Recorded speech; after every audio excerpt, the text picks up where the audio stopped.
Hello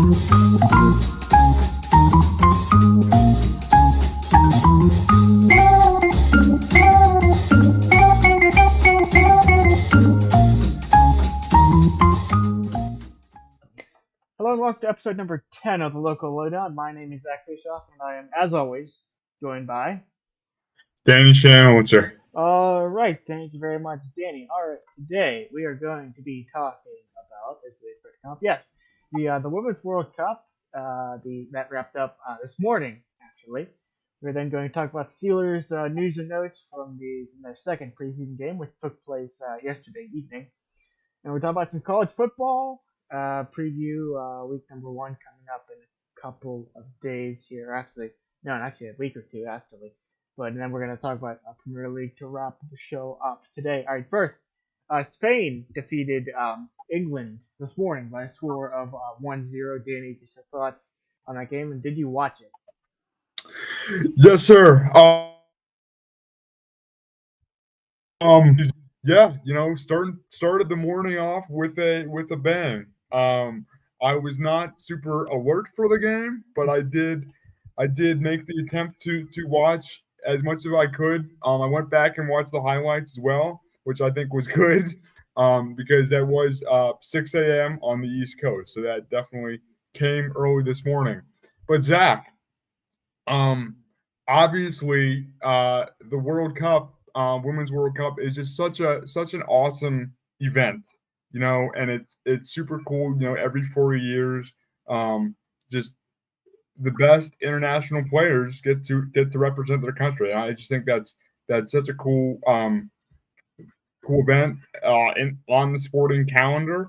And obviously, Spain and England both had really great runs to get to the World Cup final. And as you mentioned, Jack, Spain edged out England today by a score of 1-0. And I just think that Spain's, the way Spain plays really shined through in that game, Zach, because their left back Carmona scored. Now, defenders don't score very often, but for Spain, defenders score pretty regularly, because I believe Carmona also scored in the semifinal. So, I mean, Spain's play style is just super fun to watch. It's super possession based and everything like that, and they were able to just kind of really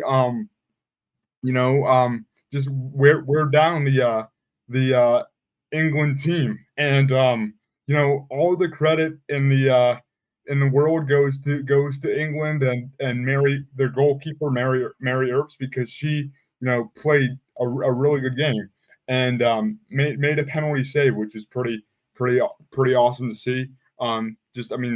She had a great tournament, and England, to the end, really battled, Zach. They really did. And I just think for women's soccer as a whole, this World Cup was just super awesome to see the level of competition, because these women are just world-class athletes. They really are. And it's just so cool to see other a lot of nations being in contention. And I'm just super excited to watch how women's soccer and kind of progresses these next few years here, because it's certainly not gonna slow down, Zach. All right, thank you, Danny. All right, we are actually going to switch this up. So, sticking with soccer, we're going to go into the Premier League here as we switch up the rundown. So Danny, take us through match week number 2 while I try and figure out how the heck to get the scores up on the screen. I got you, Zach. Yeah, dude. It's been a heck of a couple weeks here on the soccer calendar, But yeah, the Premier League has been fun to watch from the get-go, as always. And obviously, we are. I believe there's one match still left to be played in match week number 2 on Monday. So yep. But yeah, we're pretty much through most of the games on match week number 2. So perfect timing, Zach. You got the scores up there, man. I mean, I just think what I the game that I was really impressed with was the what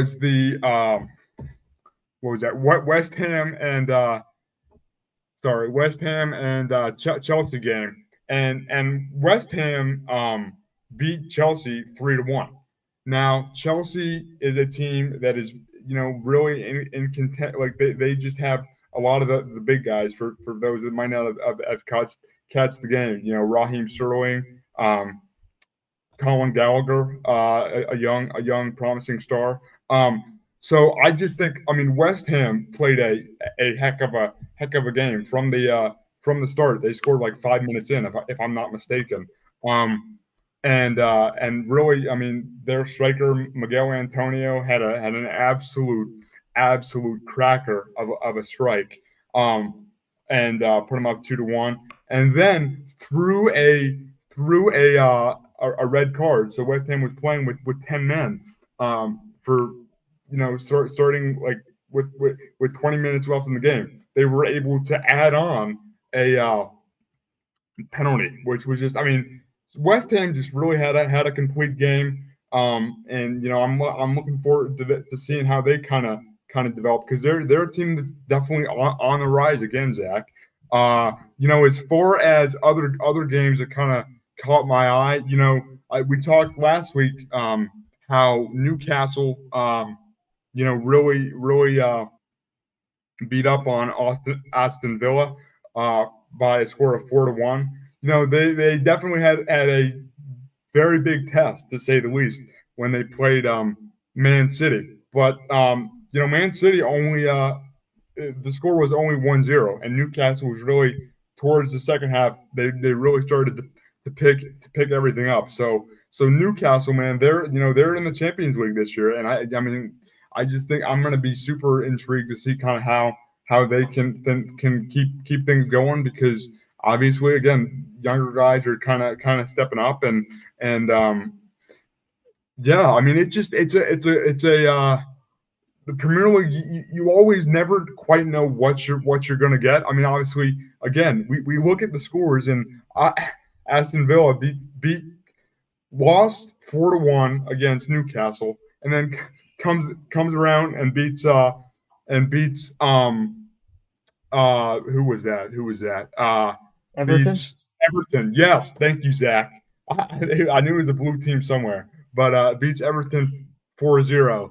I mean, that just shows the level of talent that is in the Premier League, and that just makes it so much. I mean, it's so fun to watch, Zach. Hmm. Yeah, I just want to briefly highlight a couple things here. So this one right here, Liverpool and Bournemouth. I don't know how the heck you say that, but Yeah, you got that. uh, You got that, Zach. You got that. thanks. All right, yeah, I wanted to see just Liverpool had a great bounce back after the draw with Chelsea Yeah, this week now or last time, but it was great to see. Mo Salah he scored from the spot to, I believe it was tie the game at 1-1 at the time. But it was great to see Liverpool leave Anfield with 3 points in the bag after beating Bournemouth 3-1. The other game I want to highlight that is going backwards is this one, West Ham versus Chelsea, which was played this afternoon. Um, Actually, this is a return from being out of town, but West Ham with 10 men for the last quarter of the game yeah, defeated Chelsea 3-1. And I want to briefly talk about just the amount of spending that Chelsea has done, and how they're really kind of in a rebuild here as we look yeah, into the Premier League this year. But we still have one more match to go. That is, I thought we had one more match to go, but it's not listed here somewhere. Oh, it's over here. I forget it. All right, let's. Zach. One quick thing too. One quick thing too. Mhm. You know, Tottenham has been kind of in the headlines for the wrong reasons, Zach. Harry Kane Uh-huh. obviously going to Bayern Munich, and them kind of having, they really had a down year last year. I believe that they lost their first game of the campaign last week. But I mean, dude, they really um, beating Man U, Man U is similar to Tottenham in that they're up and down, but beating Man U 2-0 without Harry Kane is certainly something to build off of them Yeah, for the Spurs. I think the game tomorrow is Crystal Palace at Man City, I believe. I think that is the. Go ahead. Always, Can you? yeah. I do think it's cool. I do think it's cool, Zach, that they're doing kind of that Monday night football thing in England because obviously Yeah, England's 6 hours ahead of us. So I think that's really cool. yeah, That yeah. they're I think they've always done that, but it's I always always every Saturday at 7 o'clock on the East Coast. There's always soccer on. There's soccer on until at least lunchtime on the East Coast. So um, yeah, and then like right when you get home from right when you're starting your afternoon, getting home yeah, from school or whatnot, there's always something to watch on Monday, which I think yeah. is cool too. All right. Next, we're going to talk about the Steelers, their second preseason game. One thing I wanted to touch on is the fine that was handed down to Steelers linebacker Quan Alexander. He was fined, I believe it was just over $43,000 for a hit that looked to me that nothing more than a football play. Danny, one, did you see the hit, and two, do you think the discipline was appropriate for the offense? Yeah, Zach. I don't remember the hit specifically. I'll have to, after the podcast here watch that again for myself. But I do I will send remember it to you. specific. I hey, that's a good plan there, Zach. But no, I do remember specifically what the I believe it was Charlie Batch said last week, and he just kept harping on the fact, or kept harping on the fact. I think this was on the radio actually because we were driving somewhere, but the radio broadcaster kept harping on the fact that there were um, less cleaner hits that the Tampa Bay Buccaneers gave out than what Quan Alexander did, and he kept saying that Quan Alexander's hit is a good hit, and you're gonna let these hits slide. So I mean, it obviously is not. People are kind of um, divided as to okay, where's that line where it Right. goes into dangerous. But I mean, I do think obviously us being Steelers fans, we're gonna be biased here. But I do think if I think it was a good hit, Jack. I Yeah. really do. Yeah, I don't think there was anything wrong with it. I was really surprised when I saw, I believe it was last night that I saw that he got fined. I'm like, yeah, like, cause I think there was actually a flag on that play too for unnecessary roughness, and I think the TV broadcast here was saying, if they're gonna call that consistently, then we're gonna see a lot of flags. And Right, in right. my opinion, I feel like at least one or two Steeler games a year turn into what I like to call an officiating gong show. So I think we're going to see a lot more of that as we move into the regular season. And also, another point before we actually get into the or not. Well, all right, let's go to the second preseason game. Now, Danny, you can lead this topic, as I'm sure you watched a lot more of the game than I did because I was actually unable to watch the game because the TV provider in the place that I was at over the weekend did not, or actually was carrying the game, this local CBS affiliate, but we could not watch it due to some uh, uh, petty things between the TV provider and the owner of the networks. But go on. Yeah, Zach. I'm sorry about that, man. That's never fun when you want to watch something It's and preseason anyway, so yeah, true. That's true. That's true. Good job looking on the bright side there, Zach. No, but I mean, Zach, it was a really complete go go performance long by here. Go the long. Steelers. Go a little bit long. We're a little short on time, or not short on time. Awesome, man. We need some Awesome, more man. time. You Go know long. I love go routes. You know I love go routes, Zach. Go long here. All right.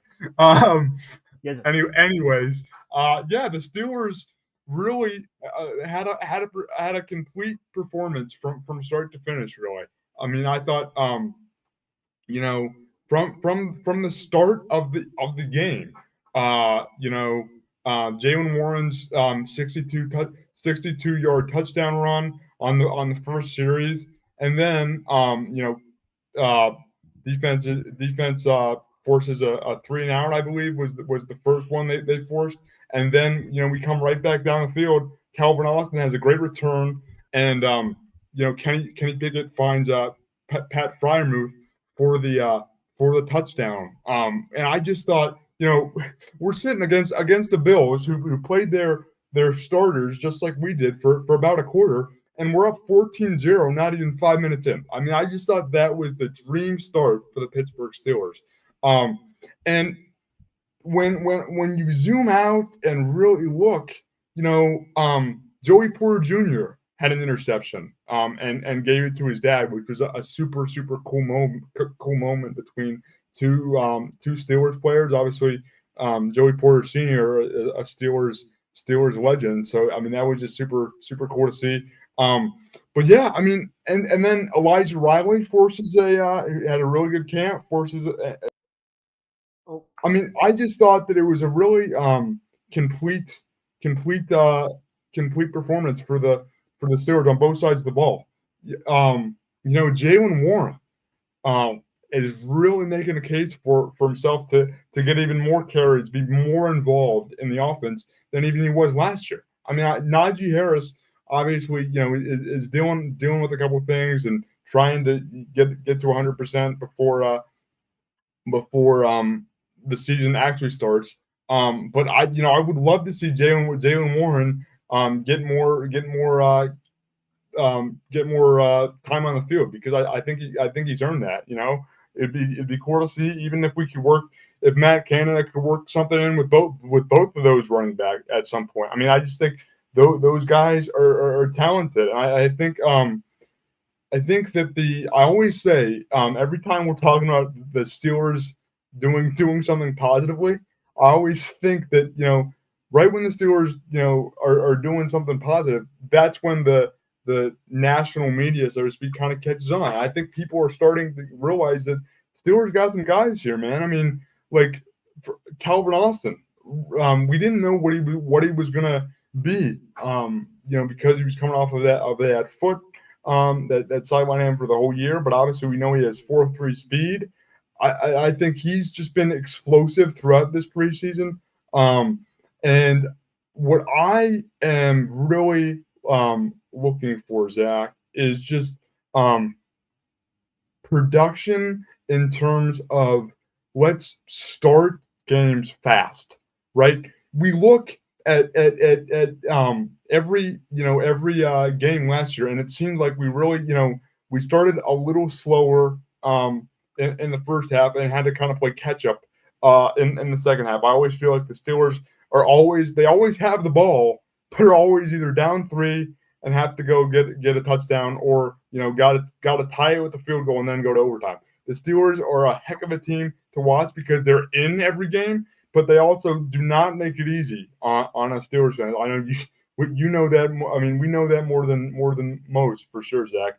But I mean, from the get-go, San Francisco is a tough team. But if we can literally replicate what we just did against the Bills, and scoring 14 points in a matter of minutes against one of the top defenses, if we can replicate that at San Fran and just start games faster, so that we have more, we have more cushion, and every game is not an absolute nail biter. That's what I kind of want to see. I know. That's what I'm saying. Like, wouldn't it be so nice if we could every game, like, we could score in the first quarter? Because I mean, there were multiple games. I'm not sure what the streak was, where we just could not score in the first quarter. It was like half of the season, wasn't it? I don't even remember. Yeah, no, it was something like that. I mean, I don't have I'm not sure what the entire what the bad streak was of that, but like, if we could do that, that would put a lot of our fans at ease, man. Yeah. Yeah, I also saw Mike Tomlin said the starters will once again play in the third week of preseason. This I believe it's this Thursday. This Thursday, yeah. Atlanta. The Steelers. Danny, your thoughts on that, and then before we move on. Yeah, no, Zach, I'm obviously gonna really curious to see when I throw it back to you here, what your thoughts are. But I really don't love that. I know there's a long layoff between the we got a short week this week, and then we got a while to wait before we start things off against the 49ers. I really don't like it just because I feel like we've seen what we needed to see here, and I Hmm. think that might just. I feel like everything around the Steelers right now is remarkably good. I feel like for week going into week 3 of the preseason. I just football is such a physically demanding sport that I wouldn't want to see guys like TJ Watt or Mika Fitzpatrick out there just because I think we've seen what the first team offense and first team defense can do. And I would just rather wait on that excitement for come week 1 than risk something in the final week of preseason. What are your thoughts, Zach? Yeah, I think we've seen enough of first team offense. I mean, I think they've been out there for like 3 series and have 3 touchdowns over the 2 games. Yes, exactly. So I think that is I think enough is enough with first team offense for the preseason. All right, next and finally, we are going to talk about college football and college football and our any some of the marquee matchups if we can find any for the first week of preseason as we approach the kickoff of college football. Danny, just your thoughts on college football's atmosphere. That made no Yeah. sense, but you can go with it. What's that? I said that made no sense, but you can go with it. Yeah, we'll go with it. I got what you got the point across, Zach. So no, I Good. mean Zach. Again, it is a awesome time of year, and I'm super looking forward to watching the Pitt Panthers. Mostly, that's our favorite college football team, and Obviously.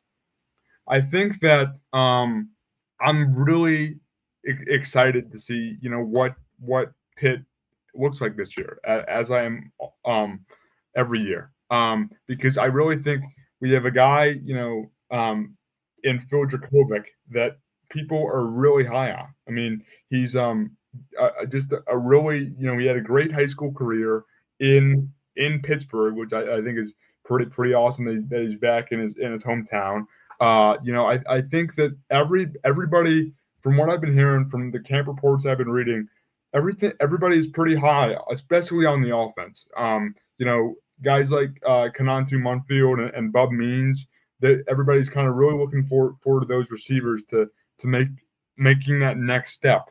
And I think that Pat Narduzzi is one of those guys that I feel like his programs keep getting better year after year. I think it was a little bit of a slow burn, if you will, in his first few years as the Pitt head coach. But I think Pat Narduzzi instills winning culture in this program. So I would really like to see the the Pitt be able to get to 9 or 10 wins because I think we can do that.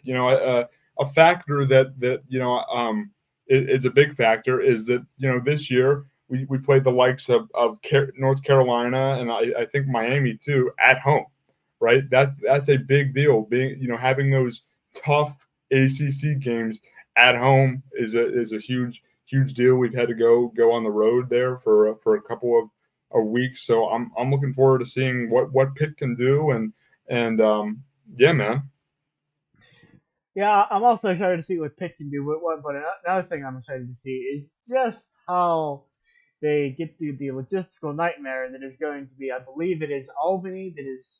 It's either Albany traveling to Hawaii or Hawaii going to Albany. That'll be interesting to see as the what is it? The Pac-12 has become like what is it? Pac-6 or the Pac-3? Pack four, I think Pack 6 or Pac-4, Pack yes. four. Yeah. No, Um, Zach. I mean, dude. I feel like those early week get game the week 1 games in the college football are super interesting just because you do have the likes of an East Coast team going to Hawaii and playing. you do have the likes of Youngstown State playing Ohio State. It's just like, I mean, I honestly don't get why you kind of put yourself through those logistics, but it will be interesting to see kind of how everything kind of goes because, like you said, any team can win on any given Saturday, right? That's Yes. why you play. So, dude, it'll be interesting for sure. I mean, I think this too, Zach. I know it's kind of pivoting just based on like playoff format, but it is going to be this year is the final year of the 14 playoffs. So teams really don't have any room for error because and that I mean that plays into also that because you don't have any room for error with the 4 team playoff, that plays into who you schedule on week one if you're college football teams. Obviously, Alabama does not want to have to play uh, Ohio State week one, Yeah. because that's so this is the final year, and then they're going to go to 12 teams. So looking ahead to next year, is anything going to be different in terms of those early season games because now there's 12 teams as opposed to 4. Yes. That's something to watch for sure, Zach. I think. And your closing remarks. Oh, no, I mean not too much, man. Not too much. Like I always. really am excited to watch. Just it's a great time of year in the sports calendar. I feel like I've said that like 5 times this podcast, You but have. I'm You just have. You have. appreciative of everybody that has watched, listened, and just we appreciate the support, and I appreciate you as always, Zach, for having me. So Yes, sir. thanks, man. All right. He is Danny Sanholzer. I, as always, am Zach Bischoff. And we will see you next time right here on the Local Lowdown podcast. Thank you very much for listening. We will see you next time.